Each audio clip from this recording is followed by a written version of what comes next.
স্বরাষ্ট্র উপদেষ্টা অবসরপ্রাপ্ত লেফটেন্যান্ট জেনারেল জাহাঙ্গীর আলম চৌধুরী বলেছেন, টঙ্গীতে যারা হত্যা এবং হামলা করেছে তাদের বিরুদ্ধে আইনগত ব্যবস্থা নেওয়া হবে। ইজতেমা এবার 2 পর্বে হবে কিনা সে বিষয়ে তাবলিগের 2 পক্ষের মুরব্বীদের সিদ্ধান্ত নেওয়ার আহ্বান জানান তিনি।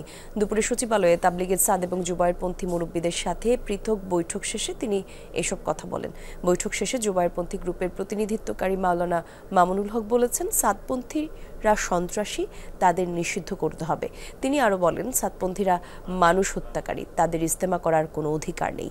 টঙ্গী অভিমুখে লং মার্চ কর্মসূচির ব্যাপারে আলোচনা করে সিদ্ধান্ত নেওয়া হবে বলে জানান তিনি।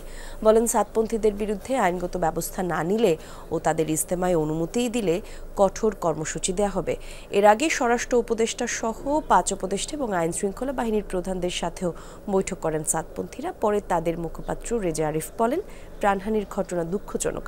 টঙ্গীর ইজতেমার মাঠ ছেড়ে দেবেন মাওলানা সাদের অনুসারীরা। সংকটের সমাধান কিভাবে, গণমাধ্যম কর্মীদের এই প্রশ্নের জবাব এড়িয়ে যান সব পক্ষই।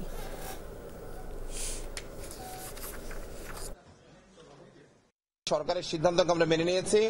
আমরা যেহেতু মাঠ ছেড়ে দিচ্ছি, ওনারাও যেন ইসলামের স্বার্থে, দেশের স্বার্থে কোন রকম সমস্যার চেষ্টা না করেন। আমরা মনে করছি যে এই গতকালকের ঘটনার পরে আর তারা এই ধরনের ঘটনা ঘটানোর পর তাদের এখানে ইজতেমা তো পরের কথা, বরং তাদের বিরুদ্ধে আইনানুগ যে ব্যবস্থা নেওয়া হবে আমরা আশা করতেছি এরপরে আর এই প্রশ্ন আসবে না যে তারা ইজতেমা করতে পারবে কি পারবে না। তাদের ভিতরে কিন্তু একটা আলোচনা হচ্ছে যে পন্থীগুলি এক করে, আপনারাও চাচ্ছেন সব এক হইতে, তারা যদি আবার আলোচনা করে তারা একটা সমাধানে আসতে পারে।